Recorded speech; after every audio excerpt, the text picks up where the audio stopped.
আবার পরের দিন রাতে আবার স্বপ্নে দেখে, এ নুরুদ্দিন, তুমি কি আমার কথা গুরুত্ব দিলা না?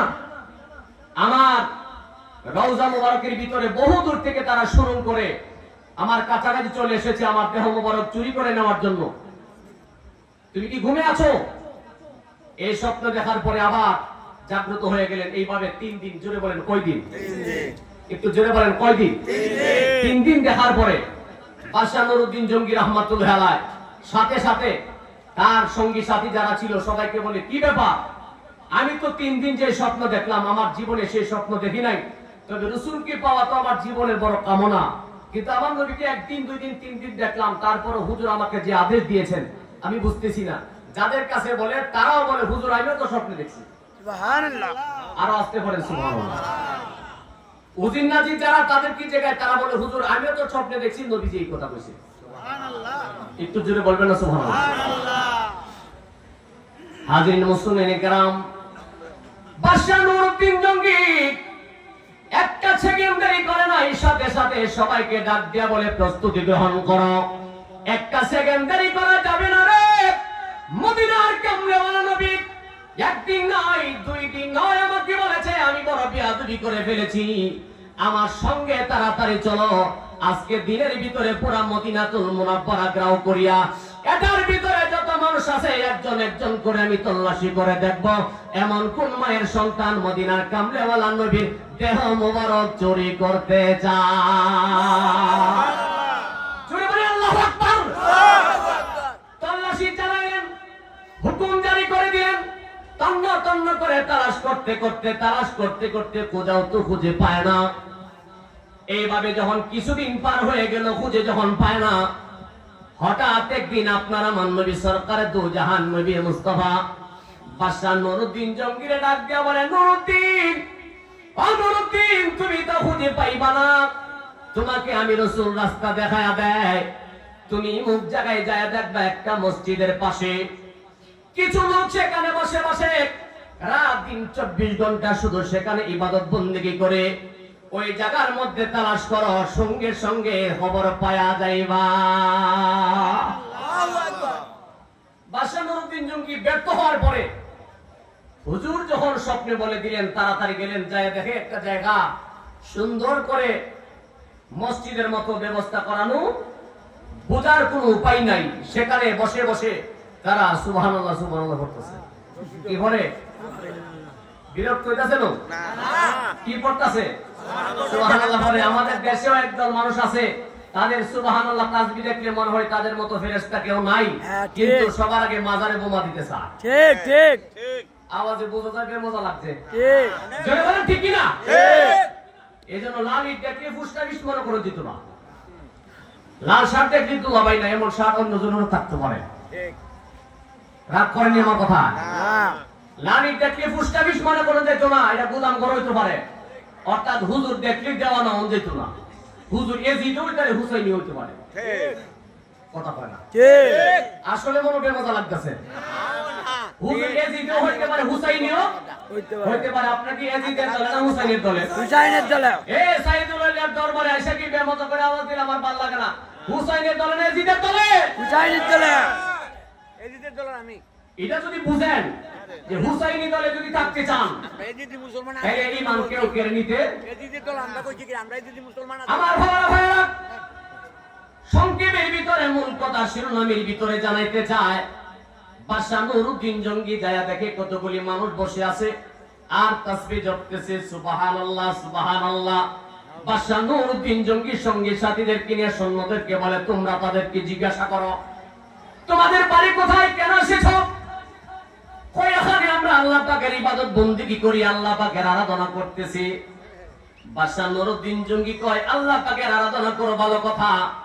আশেপাশের লোকেরা বলে, হুজুর আল্লাহ পাকের আরাধনা করে ভালো কথা, কিন্তু একটা জিনিস আমাদের মনের ভিতরে সন্দেহ হয়। কই কিরকম সন্দেহ?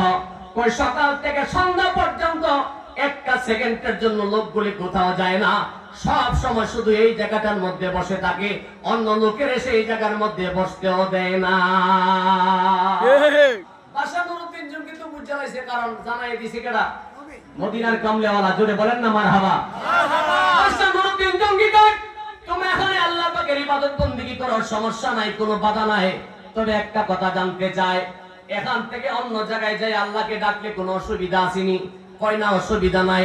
তাইলে নড়াচড়া করো না কেন? এক জায়গায় কেন তোমাদের থাকতে হবে? কই এখানে বসে বসে ডাকলে ভালো লাগে।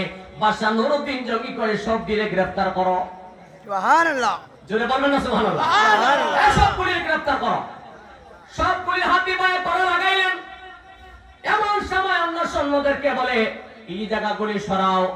সরাই আস্তে আস্তে করে সরাই তাকায় দেখতেছে চাটাই দিয়া বিভিন্ন বস্তু দিয়ে এমন করে রেডি করে রাখছে, অথচ নিচে এমন বড় একটা সুড়ঙ্গ করে রাখছে। আওয়াজ করে বলেন না নাউজুবিল্লাহ। বিশাল বড় সুড়ঙ্গ করে রাখছে, সুড়ঙ্গের উপরে চাটাই বিছায়া তারা সেখানে আল্লাহ পাকের আরাধনা করে মানুষকে দেখাইতেছে তারা আল্লাহর ইবাদত বন্দেগী করে। আসলে ভিতরে বেঈমান, ভিতরে মুনাফিক, ভিতরে শয়তান। আওয়াজ করে বলেন ঠিক কি না? আমার বাবারে বুঝাইতে চাইলাম, বাদশাহ নুরউদ্দিন জঙ্গি যখন স্বপ্নে আমার নবীর কাছে শুনলেন, বাস্তবে প্রমাণ হয়ে গেল, তাদেরকে গ্রেফতার করে নিয়ে গেল। আমি এই কথা তারা কি বুঝাইতে চাইলাম, মদিনার সরকারে দুজাহান নবী মুস্তাফার দেহ মোবারক চুরি করে নেওয়ার জন্য ইহুদিরা চক্রান্ত করে চালিয়ে দিয়েছিল, তাকে দেহ মোবারক নিয়ে যাবেন। এখানে আমার নবীর রওজা মোবারকে মানুষ যায়, জিয়ারতে যায়, নবীর দিদারে মানুষ ধন্য হয়ে যায়, দুনিয়া আখিরাতের কামিয়াবি হয়ে যায়। সেটা বন্ধ করার জন্য তারা চক্রান্ত চালিয়েছিল, কিন্তু পারে নাই। আজ পর্যন্ত আমাদের দেশে আমার ভাই মাওলানা জাহিদুল ইসলাম আলোচনাটা বলে দিয়ে গিয়েছিল, আমাদের এই দেশের মধ্যে যারা আল্লাহর ওলিরা এসে ইসলাম প্রচার করছে, এই মাজার এখন বর্তমানে যারা বাধা দেয়, বর্তমানে মাজার শরীফে যারা বোমা দেয়, তাদের মুখে দাড়ি আসেনি? আছে। আওয়াজ আসতে দিলে বুঝবো মুনাফিকি আছে। আছে। তাদের মুখে দাড়ি আসেনি? আছে। তাদের মাথায় টুপি আসেনি? আছে। তাদের পাঞ্জাবি আসেনি? আছে। তাইলে তারা পাঞ্জাবি টুপি লাগায় যদি আল্লাহর ওলির বাজারে বোমা দিতে চায়, এটা প্রমাণ হয়ে গেছে তারা শুরুতে মুসলমান, হাকিকতে বেঈমান। আওয়াজ করে বলেন না ঠিক কি না? এই কথাটা শিরোনামে জানাইলাম, এটা তারা কি শিক্ষা পাইলেন, আমি কি বুঝাইতে চাইলাম। এক নম্বর কথা হলো, ঐতিহ্যবাহী মাসিরাতা দরবার শরীফে এই দরবারে আসা কত হাজার হাজার লক্ষ লক্ষ মানুষ আল্লাহর ওলির সান্নিধ্যে থেকে আল্লাহর ওলি হয়ে কবরে গেছে। আমরাও সেই দরবার শক্তভাবে আঁকড়ায়া ধরে রাখা দরকার আছে না? না।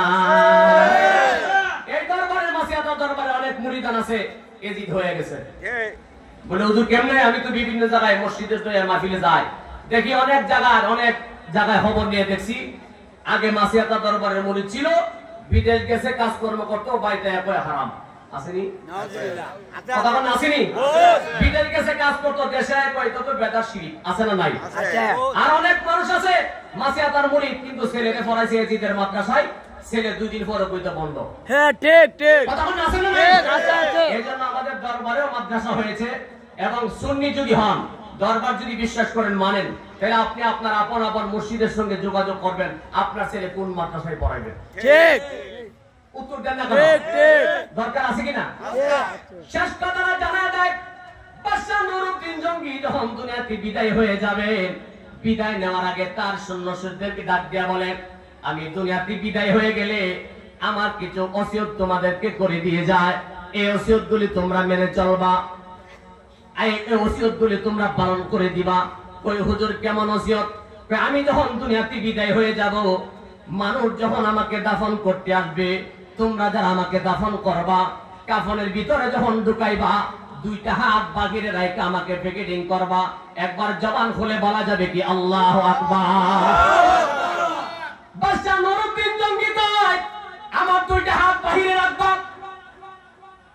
2 নম্বরে আমি যখন দুনিয়াতে বিদায় নেওয়ার পরে আমাকে কবরের দিকে নিয়ে যাইবা, কবরস্থানে নিয়ে যাইবা, ওই সময় আমার যত হীরা মানিক মুক্তা ধন সম্পদ আছে এগুলি পেছনে ছিটাইতে ছিটাইতে যাইবা। ঘুমাই গেছেন গা? জোরে বলেন না আল্লাহু আকবার। আলোচনা তো করা যাইতো না, রাত গভীর হয়ে যাচ্ছে, কিন্তু ইম্পর্টেন্ট কিছু কথা ছিল, সময়টা কভার দিতে পারলাম না। শিরোনামের ভিতরে কথাটা জানাইয়া দেয়, মুসলমান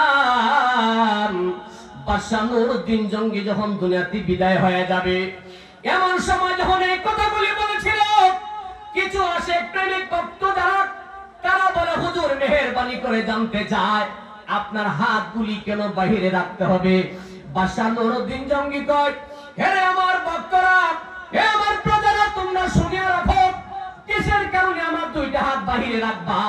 এক নম্বর কারণ হলো, আমাকে যখন তোমরা কবরের দিকে নিয়ে যাইবা, দুইটা হাত বাহিরে রাখবা।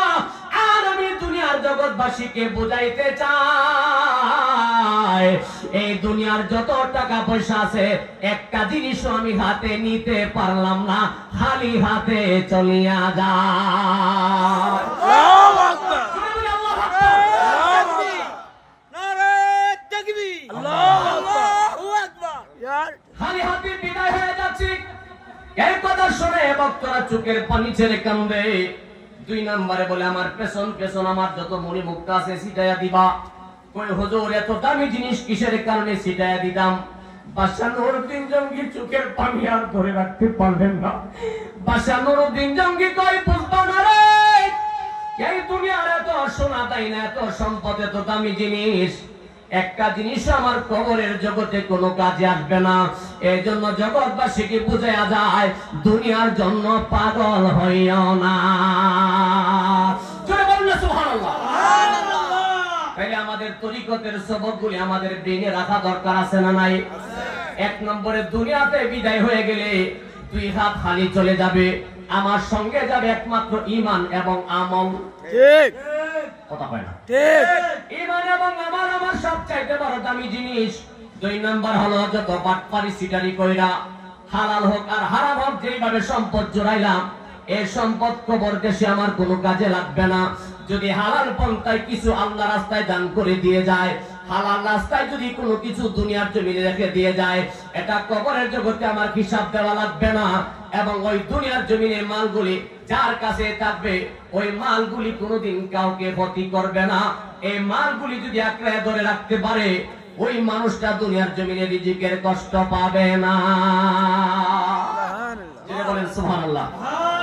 এই জন্য দেখবেন অনেক সময় অনেক কোটি টাকার মালিক ছিল কিন্তু রাস্তার ফকির হয়ে গেছে, আসেনি? আচ্ছা। আবার অনেকে ফকির ছিল কিন্তু কোটি টাকার মালিক হয়ে গেছে, আছে না নাই? সর্বকথা শেষ কথা হলো, ঐতিহ্যবাহী মাসিয়াত দরবার শরীফের ভক্ত মুরিদান আমরা যারা এসেছি, আমাদের মসজিদের নেক নজর ফয়েজতা যদি পাইতে হয়, আমার ভাই সেলিম বলেছেন যে মসজিদের রঙে রঙিন হওয়া দরকার আছে না নাই? আচ্ছা। কথা বলেন। মসজিদের রঙে যদি রঙিন হইতে হয়, তাহলে লক্ষ্য রাখতে হবে, সূরত একটা হলো জাহিরি আর একটা হলো বাতিনি। কথা বলেন। একটা জাহিরি আর একটা বাতিনি।